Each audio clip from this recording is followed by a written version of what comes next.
29 novembre, les gars. 29 novembre, la famille. 29 novembre, c'est la date officielle. Désolé pour la voix du matin, les refs, la vie de ma mère. Oula. Mais c'est pas le sujet de la vidéo, on s'en fout de la voix du matin, les gars. Là, je suis là pour faire une vidéo et pour tout vous expliquer de A à Z. Et la vérité, les gars, c'est que je me trouve beau. Donc, dites-moi en commentaire si vous me trouvez beau gosse, la vie de ma mère. Bref, les gars. Le 29 novembre, on saura qui va soulever le ballon d'or. Ça se fait plutôt prévu cette année. Ça se fait plutôt prévu cette année. Mais je comprends pas pourquoi. Pourquoi c'est pas en décembre? Pourquoi tu laisses pas Ronaldo prouver en début décembre comme ça? Je sais pas, le 15 décembre, Ronaldo, il le prend le ballon d'or. Bref, c'est pas grave, c'est pas grave. On a encore 2 mois devant nous, les gars. On va pas se presser. On va pas se presser.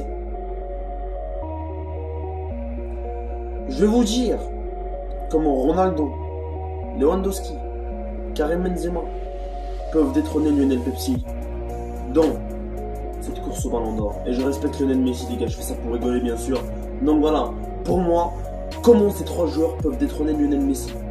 Pour moi, comment ces 3 joueurs peuvent prendre la place de Lionel et pour soulever une fois de plus pour Ronaldo peut-être, ou une fois pour Lewandowski, et peut-être une fois pour Benzema, le ballon d'or.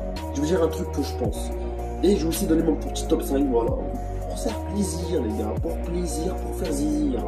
Donc voilà, mettez un maximum de pouces bleus avant que tu commences à plaisir de faire cette vidéo. On va commencer de suite, les gars, il n'y a pas d'intro, je suis désolé. Dans mon intro, il y a un bug en ce moment, je ne peux pas la mettre. Droit d'auteur, etc. Il faut que je trouve une nouvelle bientôt. Donc restez à l'affût, la famille. Bref. Là, je vais vous dire. On va commencer joueur après joueur. Je vais vous dire comment. On va commencer par Benzema. Allez. Comment Benzema peut détrôner Lionel Messi? Et ben le truc, c'est qu'il s'est déjà fait. Karim Benzema, écoutez-moi bien. Écoutez-moi bien, les gars. Meilleur buteur de Liga. Meilleur passeur de Liga. Buteur en Champions League contre Sheriff. Une penalty, oui, mais ça reste un but. Il est en train de faire du sale. Il a déjà été décisif 13-14 fois cette saison. C'est historique. C'est historique, les gars. Benzema est historique, que vous le vouliez ou non, la famille. Benzema est en train de vraiment faire une masterclass avec le Real Madrid. Il est vraiment en train de tuer une défense avec le Real Madrid. Oui, pour moi, ils ont fait un mauvais pas, le Real. Ils ont battu Nanterre pour perdre contre Sheriff. Mais pour moi, c'est qu'un mauvais pas. Pour moi, c'est qu'un mauvais pas. Parce que si tu vois leurs prestations contre l'Inter et qu'ils auraient joué de la même manière contre Sheriff, ils auraient gagné de très très loin. Donc pour moi, c'est qu'un mauvais pas. Et ce qui est compliqué, c'est qu'ils ont perdu au Bernabéu. Donc à l'extérieur, ça va être compliqué. Mais bref, j'ai pas peur pour le Real Madrid. Et je sais que Benzema va être présent, comme il a été contre Sheriff d'ailleurs. Donc voilà, Benzema, c'est le meilleur buteur de toute compétition confondue cette saison, le meilleur passeur de toute compétition confondue cette saison. Et il a marqué la victoire Ligue des Champions. Donc c'est complet pour Karim Benzema. Pour moi, il pourrait être dans les favoris du Ballon d'Or. Et pour moi, il est dans les favoris, dans les top 5 au moins du Ballon d'Or. Et je vais pas vous dire mon top 5 qui est à la fin. Lewandowski. Lewandowski, les gars, c'est même plus besoin de le parler. Même plus besoin d'en parler, les gars. Même plus besoin d'en parler, la vie de ma mère. Écoutez-moi bien, les gars. Écoutez-moi bien. Lewandowski, pour moi, et je vais vous dire un truc que je pense. Lewandowski, les gars, pour moi, est un favori du Ballon d'Or. Et vous savez pourquoi, les gars? Parce que ce mec, on lui a volé le Ballon d'Or 2020. Et je crois que les journalistes qui vont voter, ils vont s'en rappeler qu'ils l'ont volé. Et ils vont pas oublier qu'il a fait une bonne saison la saison dernière. Et comme en début de saison, il est encore incroyable. Donc, les journalistes, ils vont s'en rappeler que Lewandowski est encore au top. Lewandowski, il marque, les gars. Même avec son équipe Pologne, il réussit à marquer en Euro. Malgré l'élimination, il réussit à marquer, les gars. Il réussit à marquer, il a mis 2 buts ou 3 buts en Euro. Bref, il a réussi à planter ses buts. Et c'est ça le plus important. Donc voilà. Lewandowski mérite amplement sa place dans les favoris. Il a été éliminé en quart de finale. Oui, il n'a pas joué les quarts de finale. S'il l'aurait joué, ça aurait été autre chose. Ça, on sait tous. Mais ça reste que le mec, il est incroyable. Il est juste trop fort. Il a été meilleur buteur de la saison. Voilà comment. C'est un Golden Boot. Il a gagné le soulier d'or. Comment vous voulez pas le mettre dans le favori du Ballon d'Or? En tout cas, pour moi, Lewandowski fait partie du favori du Ballon d'Or. Et en plus, il a gagné la Bundesliga. Donc Lewandowski, pour moi, fait partie du favori du Ballon d'Or. Là, on va passer à Cristiano Ronaldo. Je veux dire pourquoi Cristiano Ronaldo fait partie des favoris aussi pour le Ballon d'Or. Pour moi, je vais donner mon top 5 après. Et t'as mon favori, mais on va se calmer. Pourquoi Cristiano Ronaldo serait le favori pour le Ballon d'Or? Dites-moi pourquoi, les gars. Eh ben, c'est simple. On commence par la saison de 2020. Ok, janvier 2020, il commence.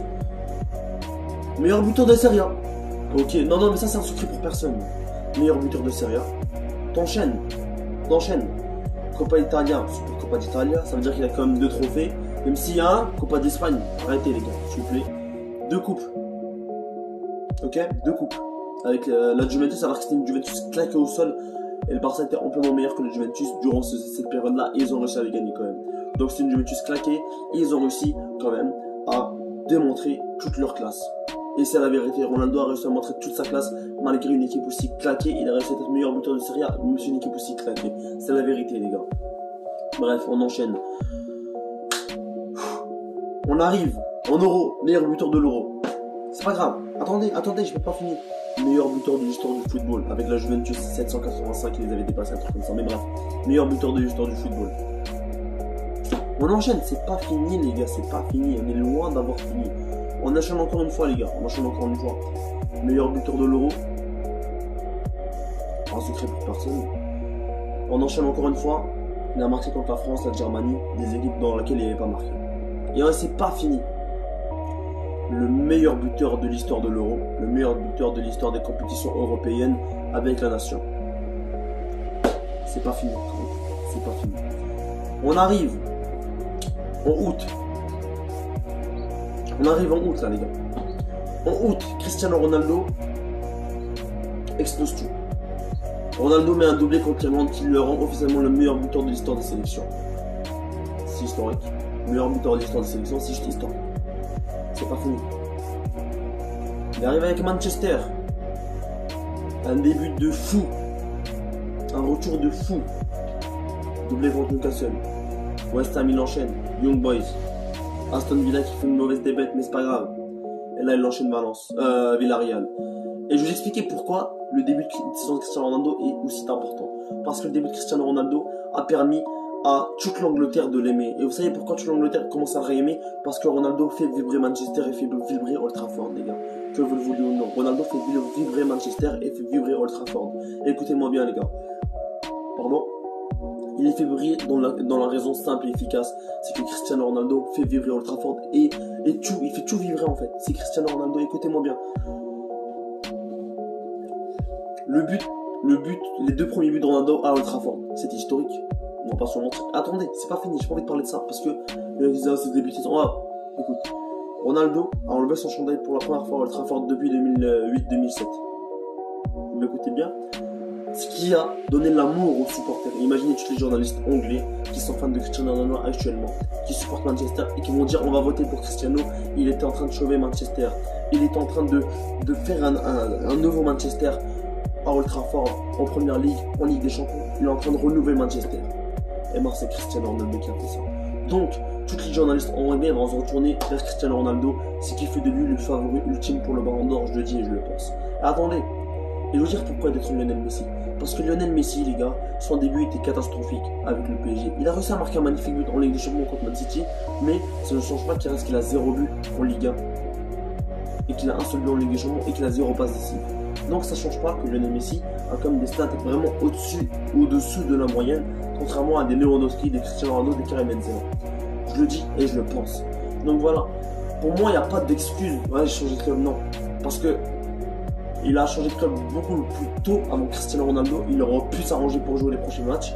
Il aurait pu, s'arranger pour jouer les matchs, mais il a préféré rester se reposer, etc. De plus, Messi a eu beaucoup plus de matchs que Cristiano Ronaldo, je pense, je crois. Non, peut-être que je crois le même nombre qu'ils ont eu. Mais bref, ça reste quand même historique du côté de Cristiano Ronaldo qui est en train de renouveler Manchester. Et voilà. Donc là, les gars, on est rendu à la partie vidéo où je vous dis, pour moi, c'est qui les favoris pour le Ballon d'Or. Je vous le dirai, je vais vous penser. Pour moi, les favoris du Ballon d'Or, et je vais commencer par le 5e ou premier. Le 5e, les gars, Karim Benzema. Non, pas Karim Benzema, je rigole. Les gars, je rigole, c'est pas vrai. Le 5e, Kylian Mbappé. Le quatrième, Karim Benzema. Le troisième, Lionel Messi. Le deuxième, Lewandowski. Et le premier, Cristiano Ronaldo. Donc comme je l'ai dit les gars dans mes dernières vidéos, c'est mon avis personnel, donc c'est moi qui le pense. Et après on va voir ce que chacun en pense de, mais personnellement c'est mon avis personnel. Donc les gars, j'espère que vous avez kiffé cette petite vidéo. Elle a été un peu longue que d'habitude, mais j'étais obligé de parler de mon top 5 du Ballon d'Or et qu'est-ce qui allait se passer, pourquoi il est meilleur que lui, pourquoi il est meilleur que ça. Voilà. C'était MZ, quelqu'un de bien, ça bouge pas.